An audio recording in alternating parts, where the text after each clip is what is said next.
This is Growth Guide, a podcast exploring the depths of curiosity, questioning everything in the name of growth. I'm your host, Brian D'Alessandro. My guest today is Sharon Dominguez, 6th degree black belt or Godanja in Aikido. Now, if you're not big into martial arts, don't worry, these lessons are going to apply far beyond the mat. As you'll soon hear, Sharon has found herself training under some remarkable masters throughout her life. From Nakazono Sensei, Sugano Sensei, and Yamata Sensei, just to name a few, she currently teaches Aikido at NY Aikikai under Yamata Sensei. Yamata Sensei studied as a live-in or ushideshi directly under Morihei Ueshiba, or Ōsensei.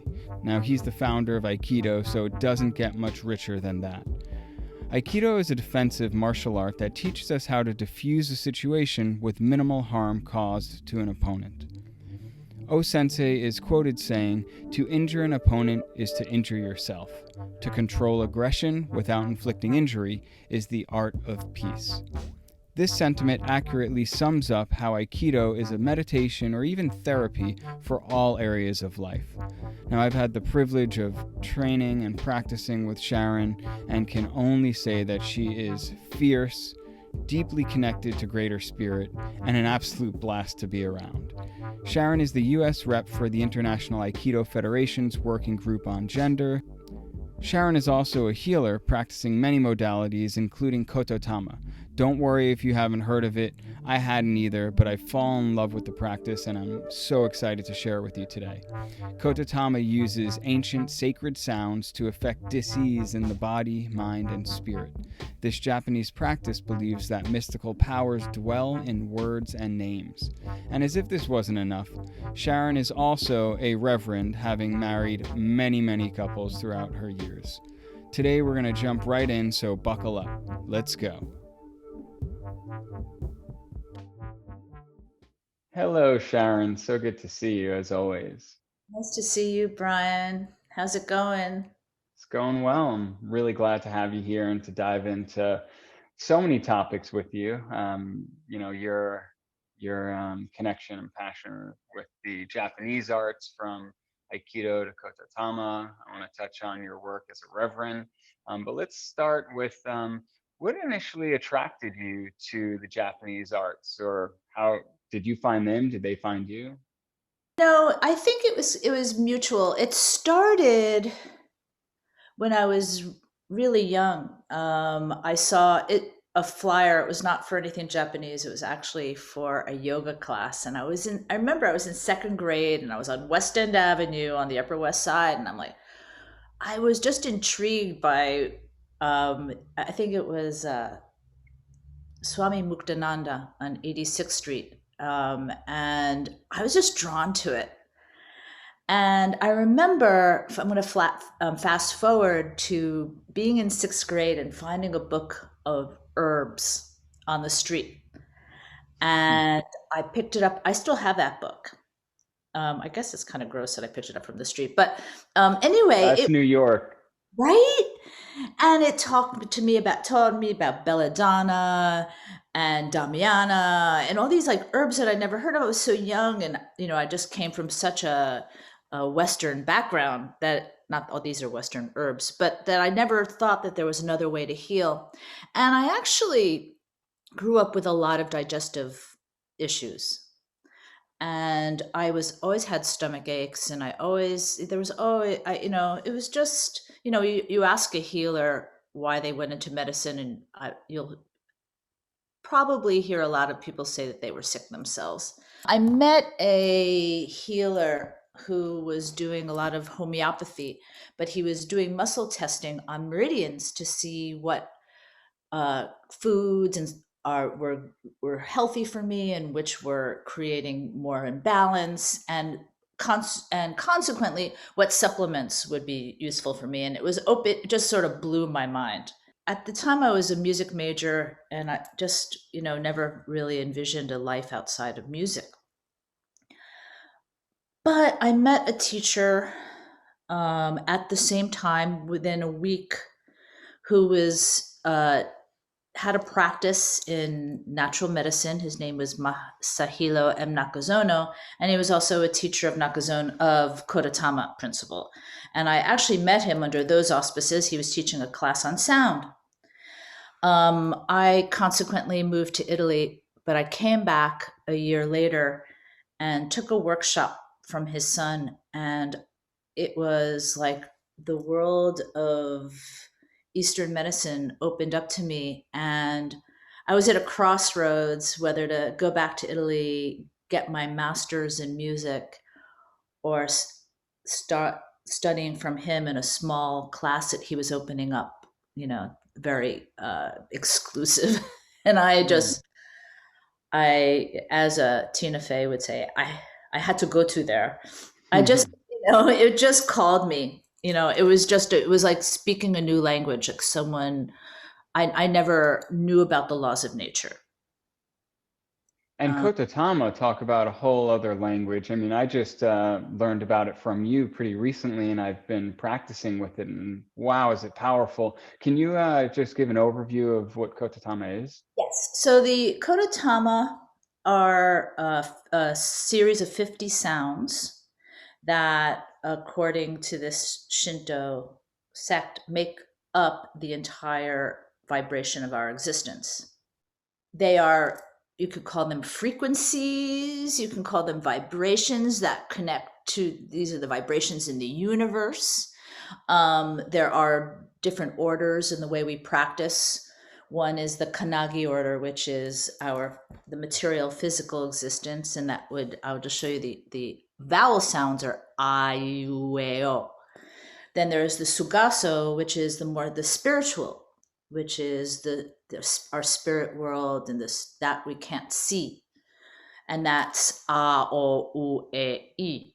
And then there's a third order, which I interpret as the filament that puts those two worlds together, which make up our existence, which is A, I, E, O, U. And those are the mother sounds, which make up which are the vowels which carry the consonants, which are like frequencies and particles, which make up us. So it is a very powerful practice, and doing sounds every day, I've seen really alter people's existence. You've had experience with it, right? You've been. Yeah, and it's really powerful. I feel it. Different sounds feel like they're targeting different parts of my body, and once I complete the practice, if I just close my eyes and meditate for a minute, I just feel this buzzing in every cell of my being. Every molecule of my being seems to be more alive. And it's one of these things, when you just hear the concept of it, especially if you're not accustomed to any of these modalities, it could just seem so out there or strange. Yet when you think about it, it makes such perfect sense that the sounds we are capable of creating, being the body and our vocal cords as an instrument, it makes perfect sense that we can tune our bodies, our mind, and our spirit. And it makes so much sense for me. And it's not one of these things I think you can intellectualize too much. It's just about feeling and experiencing. Exactly. And as soon as you talk about it, it almost loses its essence. And, just to give an overview, like these sounds are like the ah sound is related to spring. It's related to wind. It's related to your liver. So every sound that you emit actually relates to your body. It's a frequency within your body. So what you do, how you speak, what you say, how you vibrate has definite ramifications. So how we use sound, how we use language, how we express ourselves could either bring us into a state of balance, or alternatively, it could create sickness. And nature isn't always kind, but it's always pure, it's always exact. for example, when I'm converting this sort of stuff into the medicine that I do, I take it into account that the E sound and that vibration relates to the heart, which relates to the summer, which relates to the sun. So, for me, it was so illuminating to see how total and how complete and how unknowing this universe is. Yeah, and sound healing is one that's interesting. It seems to have really bubbled up to the mainstream in the past, decade or so. Yet it's existed in, when we look back at our ancient cultures and civilizations, so many of them have different sound healing modalities. Oh, Um, absolutely. and one of them that I'm really intrigued by is in Egypt, the temples, which, the pyramids, which are still, there's a lot of, debate around what their purpose was. But most Egyptologists, especially the modern ones, they very quickly dispel any chance that they were used as tombs or just as a shrine, but they were actually functional. And the hypothesis that really resonates with me is that they were actually large sound healing machines. And so they have these big beds, these stone beds on there where supposedly someone would lay down, and through the shafts, because there are these different shafts in the pyramids that they've recognized are not just for airflow or this or that, and that can emit different sounds coming in and vibrate at different frequencies, and using that to heal, which is Well, pretty wild. I know. Well, that shows you how advanced their technology was, because that's technology, Absolutely. and how connected they were to the universe in ways that maybe, in this modern society where we lost touch and now it's starting to come back really slowly, like this awakening. Because, the Kabbalists had the same, they had a lot of technology in their Zohar and stuff like that. And their chapters on sound and vibration. Mm. Um, I just think that we as a society went into some sort of amnesia. And it's interesting because Nakazono Sensei used to talk about the language of life, which was a metaphor. He wasn't exactly talking about an actual language, although he did talk about the Yamato language, which was the ancient form of Japanese, which was, he said, was eerily similar to the Aramean. Hmm. So, but when he was talking about language of life, he was talking about us communicating from the vibration that was true. And that what's happened with language these days is it's gotten very forked. Like, we speak and it gets interpreted in everybody's world of things. That's what Luigi Pirandello said. Every ciascuno capisce il suo proprio mondo di cose. Everyone's like understanding everything through their world of things, and that is a filter that gets distorted.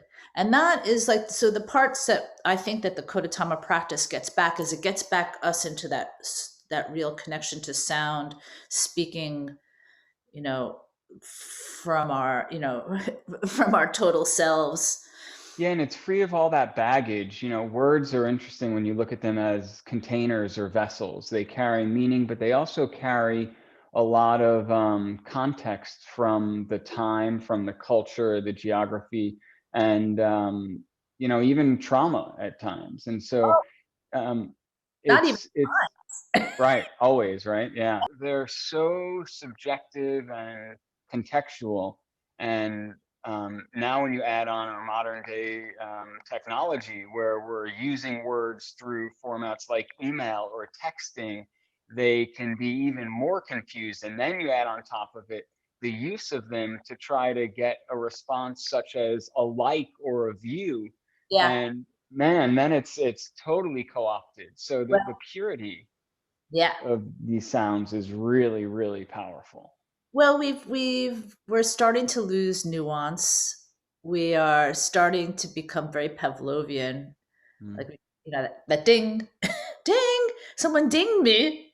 that talk about sound. But I think, um, I think the one thing that we repeatedly forget, and which we're kind of reminded when we practice something like Aikido, where we're working together, is that we are really interconnected and that we are interdependent, and that right now, the way things seem to be, we're a very individualist society, and that is an illusion.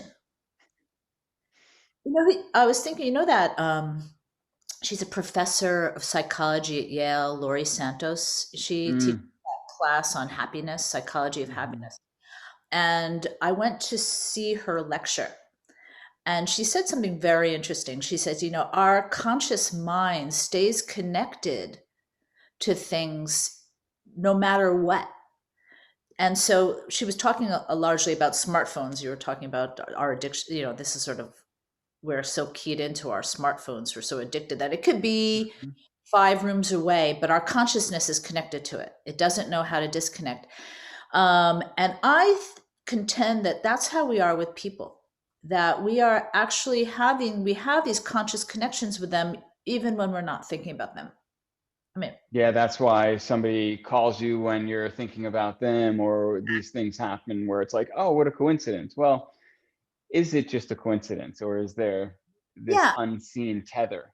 exactly. So there's so much that we don't know about the things that we cannot see.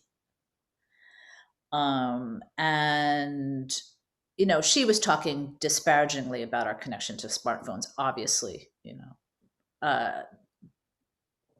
I think we're at a point. I was talking about the meeting of the material and the spiritual. I Mm-hmm. think we're at the point where we have to exercise the filament between them, because this is not going away and this shouldn't go away.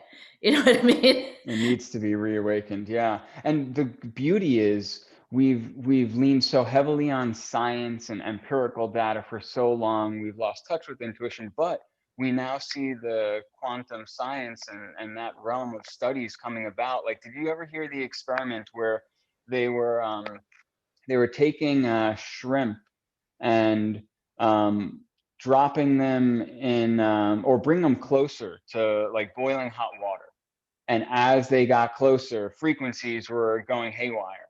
Well, what they, I think, accidentally discovered was that when they were conducting this experience, they had other shrimp in another room, and they were affected by these other shrimp getting closer to the water that were in a totally different location.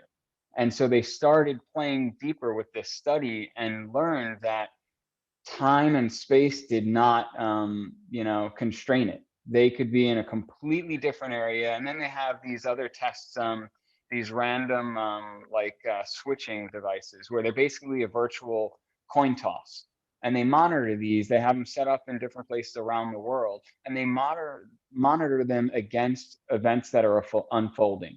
And during times of a natural disaster or a man-made disaster, these become anything but random.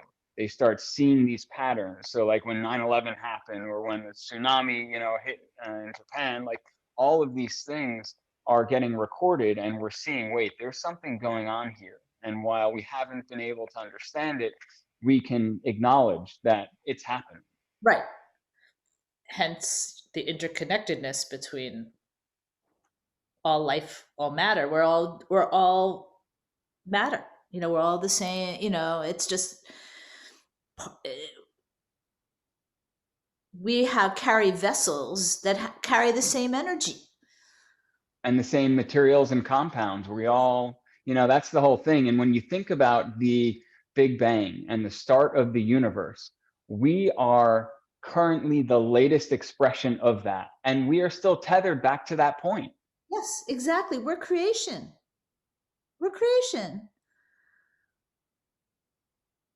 I don't know if we're creators, but we're creation. I think it's both and, right? And then when you think about it, I mean, look, this world developed eyes. There's only two types of eyes that exist: water-based and compound eyes. And you know, that's the universe wanting to see itself create. And Exactly. so there's this, this whole idea of anytime I'm holding back or trepidatious on doing something. It just reminds me, like, no, let's be as interesting and weird as we can be, because that's what the universe wants to see. Do you ever get that sensation that you're in this vessel, inhabiting a vessel, and you're here to experience like life in a person? Absolutely. It's like, and it just changes the way you see, the way you exist, the way you see the world. Like all of a sudden you're like, oh, okay, that's what we are. And having a child, I know you have two kids. I mean, for me, seeing my son start to take form when he was born in this body and start recognizing that he's in this body and exploring it, that like really showed me, like, all right, that's what's happening here. And we're happening in the same way. We just get so bogged down in the mental and physical aspects that we can lose the magic in it and the curiosity. Exactly. And I think that is something that the sound practice brings back, because it brings you back to like this state of energy where you're resonating on a level that is, more real. you know it takes away all that debris, all the stuff that we've been following that we think is true, all the people that are real and imagined slights, and all the illusions that we've just Mhm. inhabited in our memories and decided to cleave onto for no good reason, to the detriment of our curiosity and wonderment. There's nothing like it. No, there's not. And it's funny. I mean, how much we are living and controlled by illusions. I mean, if you just look at, you know, time and money being two that we as human beings struggle with most of all, they're completely make believe. They don't exist. It's a hook. It's one of many hooks that are just dividing ourselves. And that's your land, it's not my land. That's your money, it's not my money.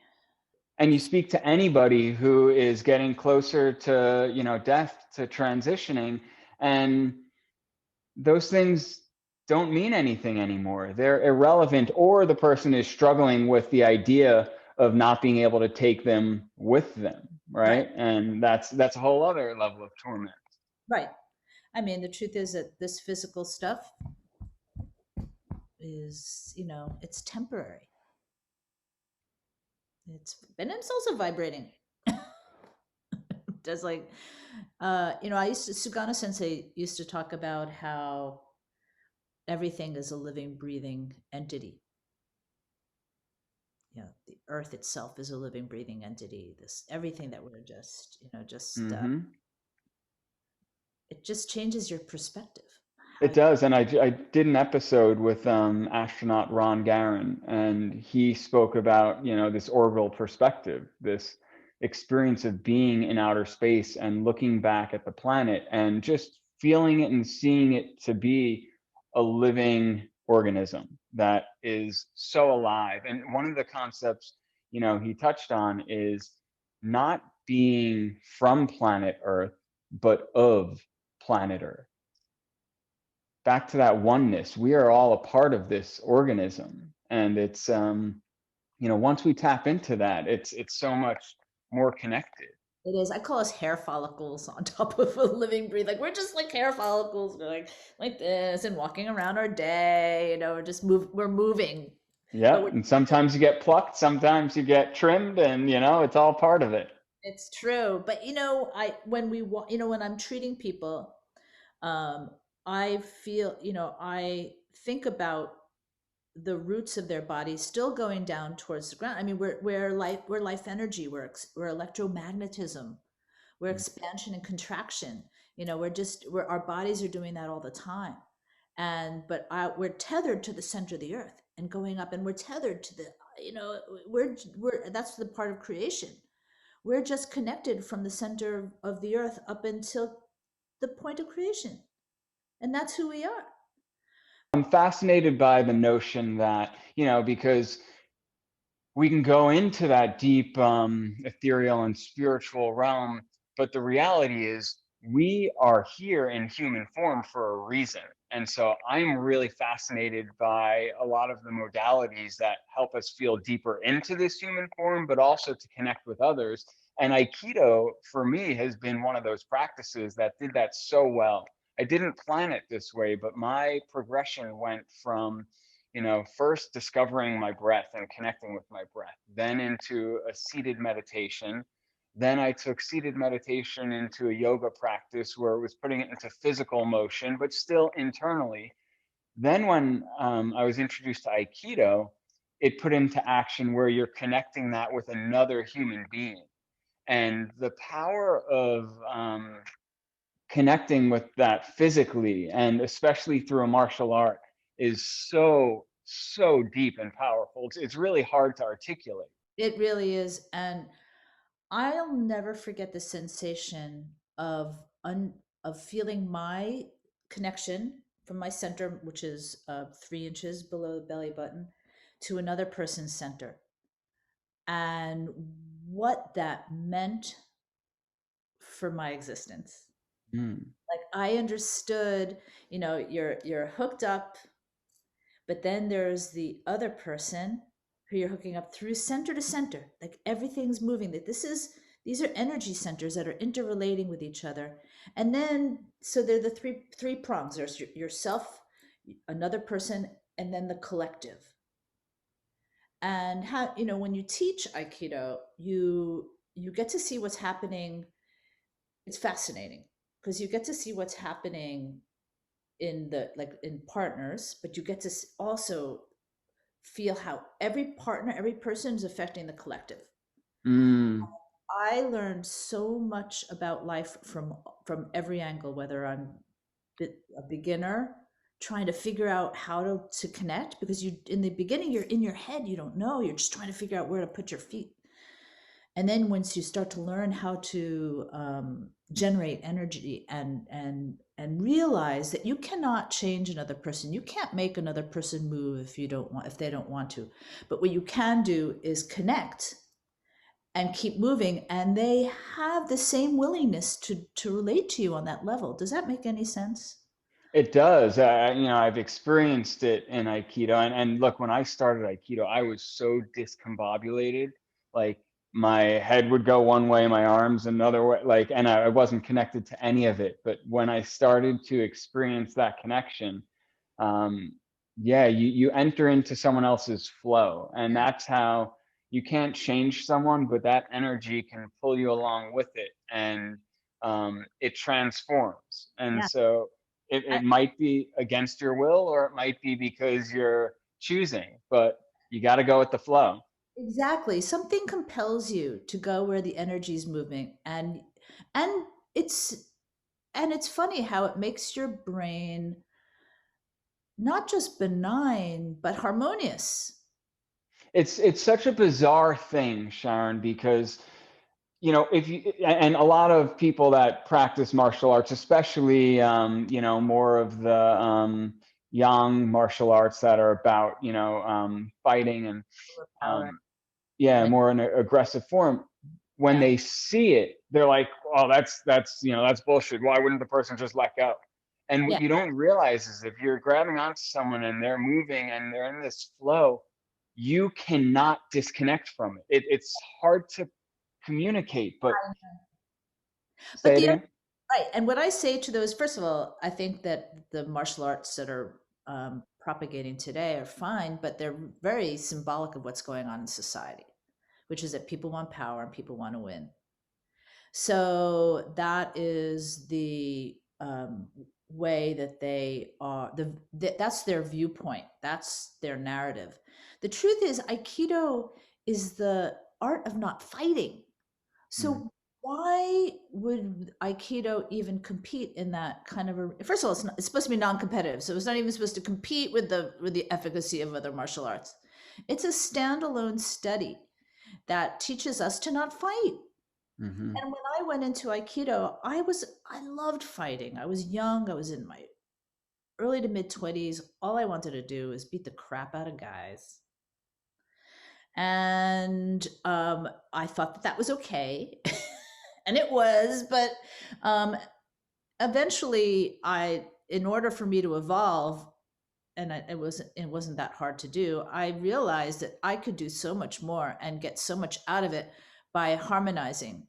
And that is the true practice, right? Did you Yeah. ever hear that recording? I think Ram Dass did a recording with Dobbs or Dobson, Very, Terry Dobson, yep. And he's talking about how, he had been training in Japan for a while and he was so excited. He was on a train and this drunk construction worker comes on. You've heard this? And sorry. it's so amazing. And he thinks he's finally going to be able to put it in practice and, defend these people that are there, the woman on the train that he's harassing, and he's getting all ramped up to, fight this guy. And as the guy starts to engage him, this old guy calls over to him, hey, and he diffuses the situation. I'm going to share this video because I don't want to cut it off at the knees, but he diffuses the situation just using the same practice of Aikido. And Terry ends up saying, wow, that's the day I saw Aikido in action. And he learned so much from that. And yeah, that's one of the things I love about it too. Something about me loves these practices that you can go so deep into, you give so much time to and energy to, and in some ways you have nothing to show for it. Yeah. You know what I mean? Oh, yeah. It doesn't become a tool of the ego. Right. Exactly. It's like dump your ego at the door. This is a place where you go to free yourself from all those constrictions that you believe to be true, and you're doing it with another person. It's so easy. You can meditate on top of a mountain, but and stay there for years, and maybe you'll reach some level of nirvana, or you'll be the next bodhisattva. But more likely than not, you need to be out in the world. You need to be relating to another person. And so Aikido affords us an opportunity for that kind of growth and awareness, but vis-a-vis other energies. And I remember there was one seminar I went to where she would say, it was Morihei Sensei, where she would say, now when you extend to the outer reaches of the universe, as far, and I guess that's like the concept of unbendable arm and stuff. But I mean, imagine like living with that kind of understanding of life energy.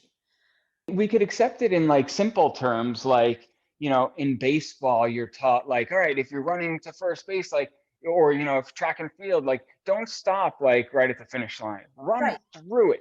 And Right. and it's such an obvious concept. It's like, oh yeah, you want to go all the way through, but really it's when you fixate your attention so far beyond, you shoot past the trajectory and it becomes, just a stop along the journey. Right. And it looks kind of miraculous, but it's not. It's just that we don't fully understand how life energy works. But we see, and Aikido has taught us that, I've done things where, purely accidentally, where I went to attack them, and they went to attack me and they were falling and they didn't even touch me. Now, I don't say that that's just not like constant, but I've had that feeling where my energy was so projected out that they reacted to it and they hadn't even gotten to me yet. So there's so much about life energy that we don't know. And you remember that, I think the day we met was we were practicing that kind of extension. Do you remember that? Yeah, yeah. I think that's when I was first introduced to it, actually. Yeah, it was it still blows my mind, and I still get excited about it. Well, the pandemic's been a little hard, you know. Oh, so hard. I even remember like just the simple idea of like looking where you want to, the movement to go. And that was such a simple thing where it's like you realize once you point your focus in an area, everything seems to move that way beyond just the physical mechanics of it. No, it's so organic. It's like being retaught how to walk. Oh, I was rewired completely. I mean, I experienced deep rewiring from Aikido, and that first year it was the hardest physical practice I had ever taken on. I was so out of my body. It brought up so much in my nervous system, so much of fear and just, yeah, constrictions. And I literally felt my body being rewired to it. I don't doubt it. And spirals do that too, that kind of those movements. But also, you're right, like everything in front of you, just what a concept. Yeah, it's just aligning the body and the energy to move in a way that's connected to the center and really in a place of power. Right. And the other thing is the fact that when you tighten up, when it closes down, there's no flow. There's no And you give that power right to the other person. Like that's the thing that's so cool about it. The second you tense up, you experience the world of hurt because the technique being applied to you, it becomes that much more powerful. And it's such a physical way of seeing how we can give away our power. exactly. It is such a great metaphor for what we do out in life. And yet out in life, here's the thing that I've noticed as a distinction. When we're out in life and we're doing it, it's so easy to attach other stories to it and other wounded energies or whatever it may be, where you completely miss the reality of what's happening there. Absolutely, because we have to make it right. I mean, we have to make it like we have to Or us, right? yeah, we have to make us right. Yeah. And you have to validate, oh, I have such and such experiences in my memories that's going to validate that position. And then you're not in the moment anymore. That moment's lost. You're in your history. You're in your illusion because you don't even know. I mean, the funny thing about history, because we're not historians, we're just have memory, Mm. is that we don't even know if what we think happened really happened the way we think it did. Then add the ingredient of time in, and that changes. Everything. Yeah, it's so wild. I've also noticed how like there are certain personality types or individuals that when I'm practicing with, it brings up different things in me. And so I start to observe how I'm challenged or triggered by certain personalities or people, and it shows you in such a beautiful way how to work on that. Yeah, absolutely. And that is actually being a beginner in Aikido brings that up a lot because until you know how to just be yourself vis-a-vis another person, there's so much that triggers. There's so much that triggers. We're talking about hashtag me too and all this stuff. There are a lot of things that different people, it's not just women that have to go through bias in Aikido. Everyone goes through it. But women have a particular kind of thing that could possibly happen in their learning of Aikido. And while I wish it weren't so, the truth is that I've watched women use it as an opportunity. Um, I'm not advocating for people to mansplain or anything like that. But if you are going to be in a mansplaining situation, it is your opportunity to overcome things. You know what I mean? You can Mm. neutralize yourself and see how it is if you neutralize the anger that you have inside you. What if you use your words? Like, I understand that you want to explain it to me, but there's so many ways that we can empower ourselves to which these are the pitfalls that beginners go through. Everyone goes through them, but when the beginners, it's a really trial. Mm-hmm. But trials are opportunities. There are things to overcome. There are things I've been through it many, many times where I had to change my frequency in order to change my reality. And you see the progression that you're making, which is also really neat. In the beginning, first it's like, okay, I understand this technique, or at least I can go through the motions of it. Then, as because Aikido, you're practicing with people who are fifth and sixth dan, and then all the way down to beginner first kyu, all in the same room and practicing together. There seems to be a flow. Like the back of the room is generally more beginners, and then the front is the most advanced. And you see as you move through that, or as some of the more advanced are coming towards the back, and that cycle of how the beginner and advanced work with each other and help each other in different ways of where they're both at. Exactly. And help might not look it like you think it does. Mm. Yeah, that's for sure. And that's for sure. Yeah. Yep. Shout out to Noriko. Mikios. Oh, her Nikios. Oh man. But she's just so effective. And it's like she's not trying to do anything. She's just doing it. And if you're not going with it, that's one of those examples. You're going to be in for a world of hurt. So it teaches you really quickly, like, okay. Yeah, nothing personal. No, I mean, and she's like, wait, what happened? Like, I know.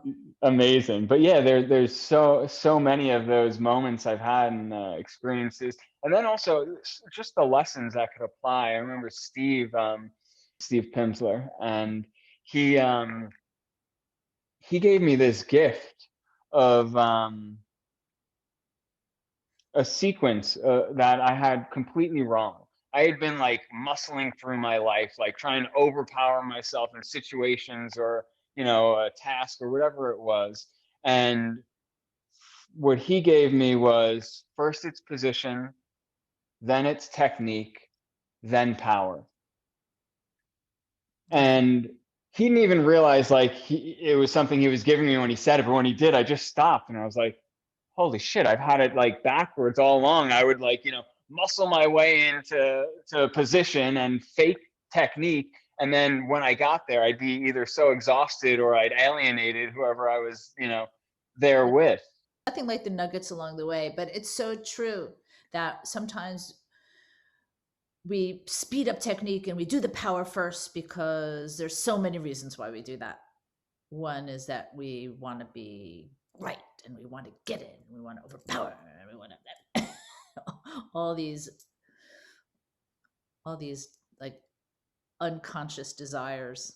Patience is a big one I've experienced there too. It's like, because even once you get the technique to a degree, it's so easy to be just focused on the end result and lose the timing, the patience where you're waiting for it. I forget, I was practicing with someone visiting from, I think, Hawaii, and he shared a Hawaiian word with me, and I'm forgetting it. And it was just that notion of the exact time of application, where it's just like that window that emerges, and you feel it when you're in that groove, and when you're not, it's akin.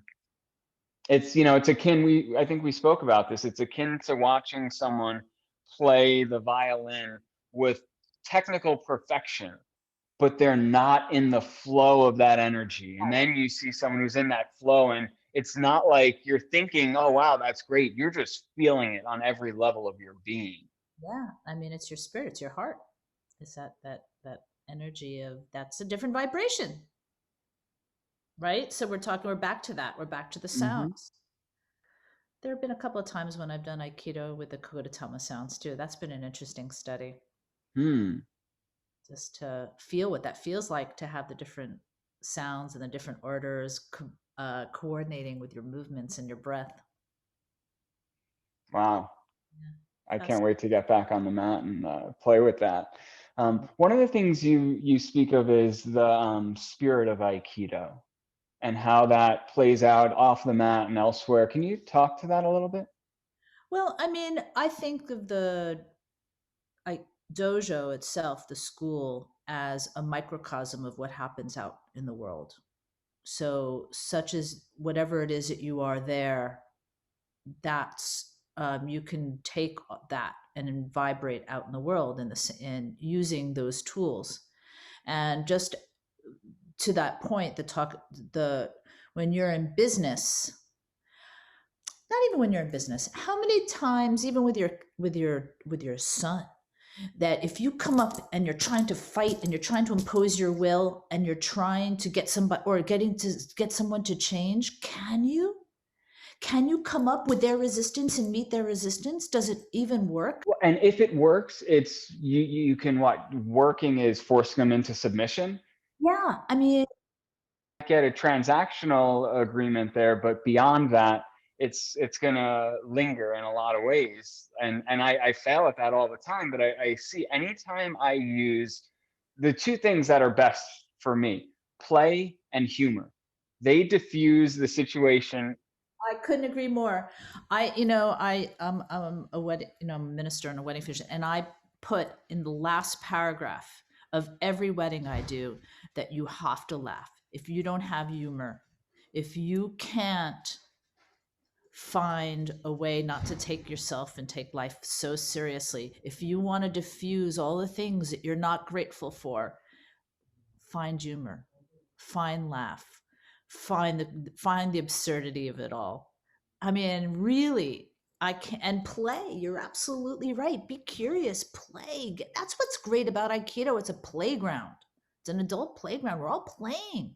We're Mm-hmm. throwing, falling. We're taking these big falls. Put that in your life. Put light in your life. Put energy in your life. And there's nothing like laughter to infuse energy. And in medicine, that laughter is heart energy. Mm-hmm. You know, it. All right, if you just uncontrollably giggle all day and all night, you'll start to weaken your heart.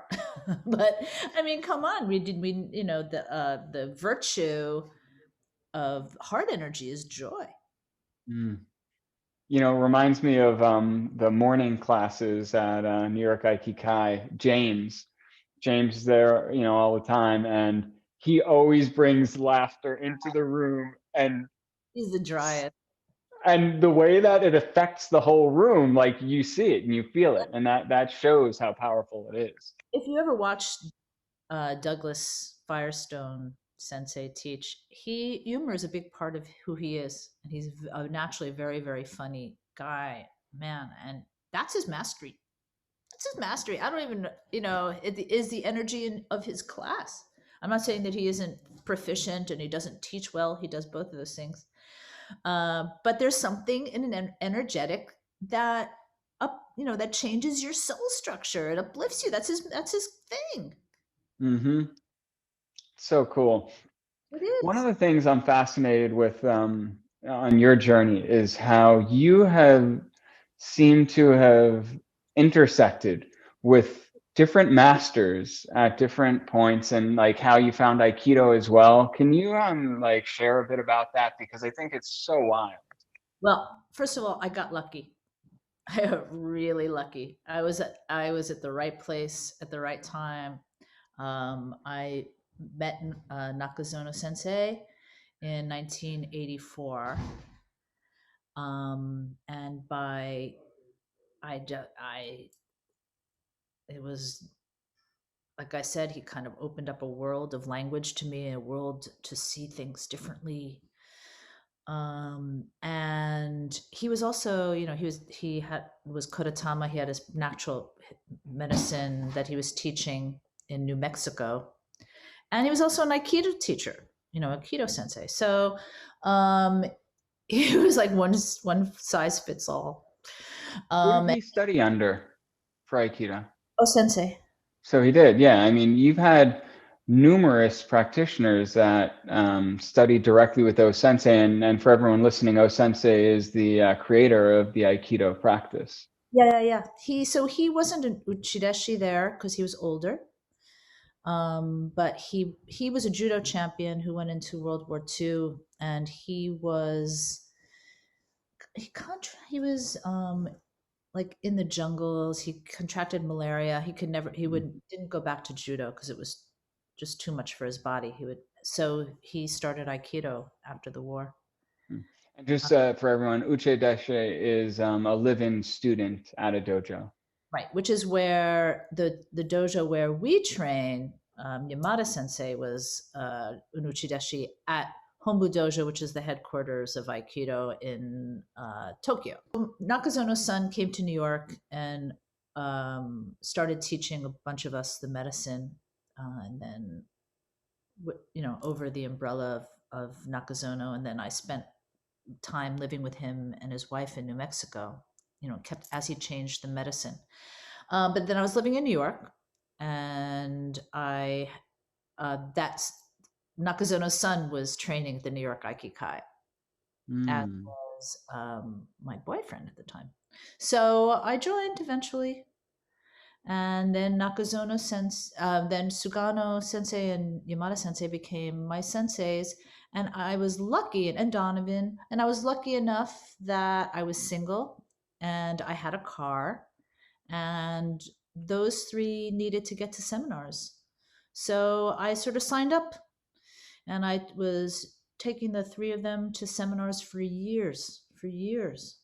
And that was to me like a miracle if you think about it, Mm-hmm. because I got to see them outside of their regular habitat. But you know what I mean? I got to see what it is that they wanted the world to see, Mm-hmm. because they would explain it in ways that they wouldn't explain it to people that were their regular students. So I got very, very lucky.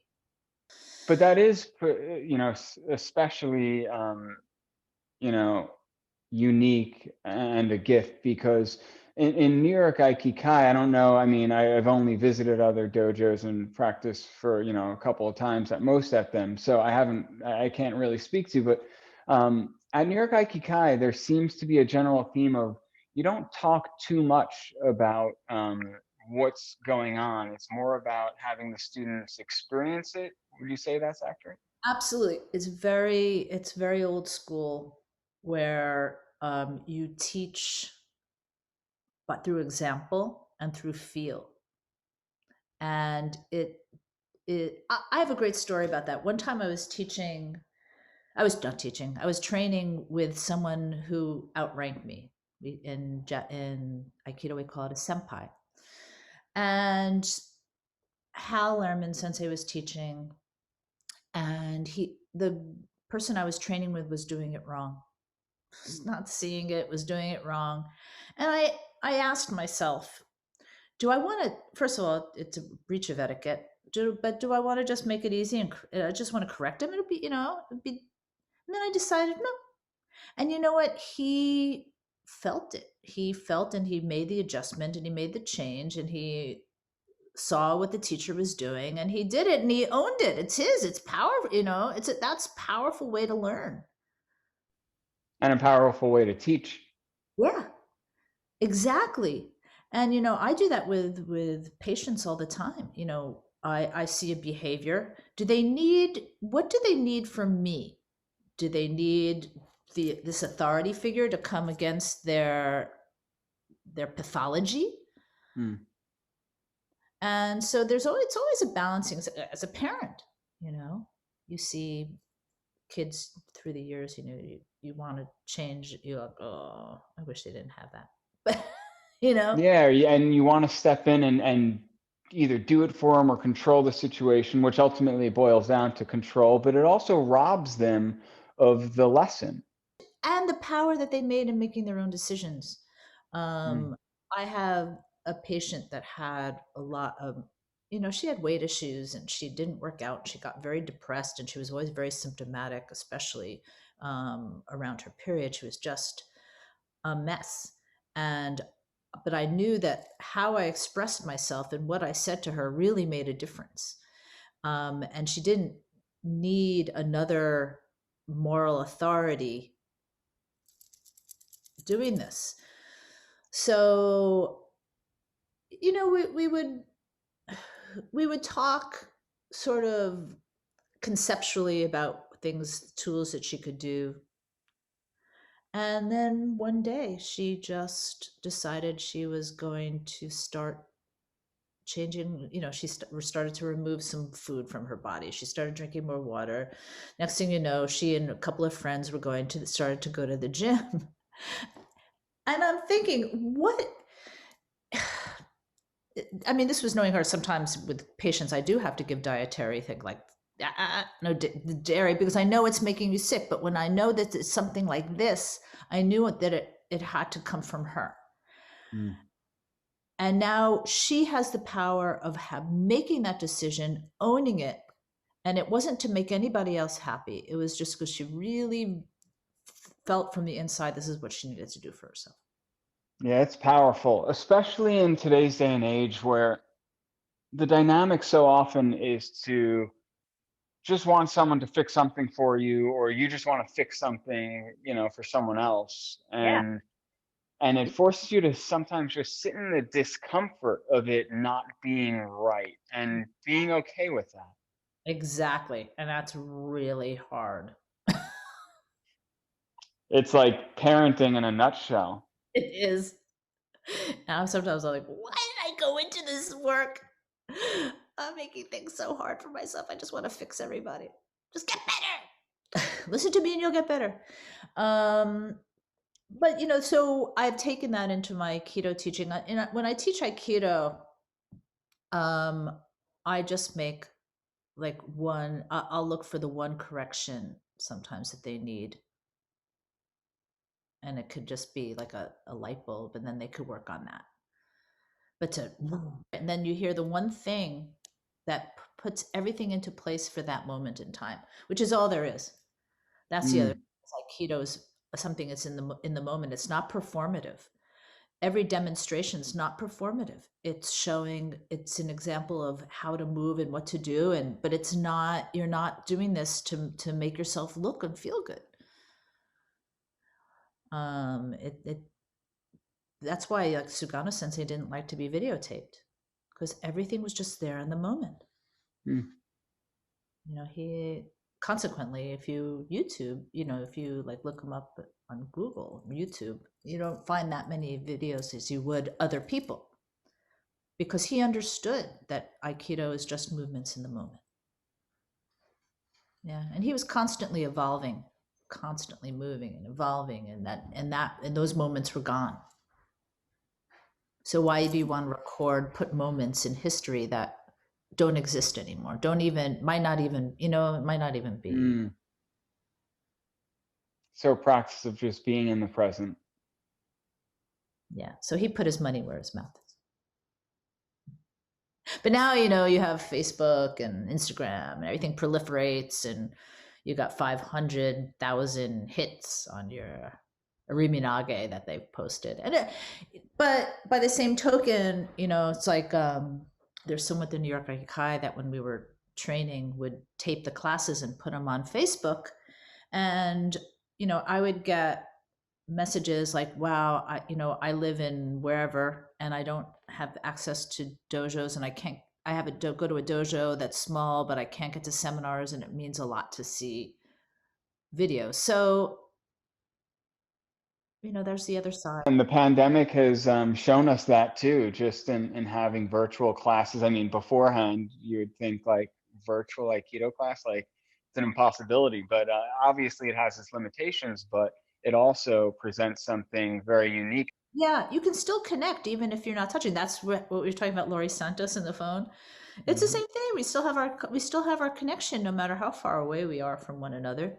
And I was teaching all some people coming from Brazil and Argentina and Chile, and I was seeing other people's classes from halfway across the world, and IAF classes. That's International Aikido Federation. And you learned. For me, it was like it's been a period of legacy, like learning Koichi Tohei Sensei's Jo katas, or relearning Sugano Sensei's katas. Though he didn't believe in katas, movement. It was actually, I felt like I was on other people's shoulders, trying to keep up the legacy of what these masters did. So in a way, I found, like the Suburi that we were doing was, I wouldn't have done it any other way. So there were so many things that I really appreciate from the Zoom classes. Now, do I prefer to be on the mat? Yes. But we did we did Qigong meditations and moving around, each one, and we did what we could. We adapted. It keeps it alive. And one of the things that's beautiful about Aikido is it's not something that could be learned from, a book alone. And so it's really handed down from generation to generation as this living art form. And I think that's a beautiful part of it. It is. And that part I got to see in the last year of this pandemic. And it was very heartwarming. Well, Sharon, Dominguez, thank you so much for joining me today. It's such a pleasure to connect with you always. Always. We must do this again soon. Absolutely. I'm in. Thanks for joining us this week on Growth Guide. A big thanks to our sponsors. This episode is sponsored by Project New You, I'm a huge fan of their Nitrovite nootropic brain supplement. It's helped me to develop laser focus, a better memory recall, and motivation. Nitrovite has helped me in launching this podcast amongst completing many other projects. Visit growthguide.love/focus to learn more and use promo code GROWTH for 15% off. This episode is also sponsored by the upcoming film Thrive 2. This is what it takes. A follow-up to the 2011 hit Thrive, which is one of the most widely viewed documentaries in history with over 90 million views. If creating a better world matters to you, don't miss it. Visit growthguide.love/thrive. Make sure to visit our website, growthguide.love, where you can find freebies, exclusive content, and subscribe to the show so you'll never miss an episode. If you found value in listening, I'd really appreciate a rating on iTunes. I can't tell you just how important this is. Or spread the love. Tell your friends, your fam, heck, tell your spirit animals. And follow me on Instagram at growthguide.love. Be sure to tune in next week for our newest episode.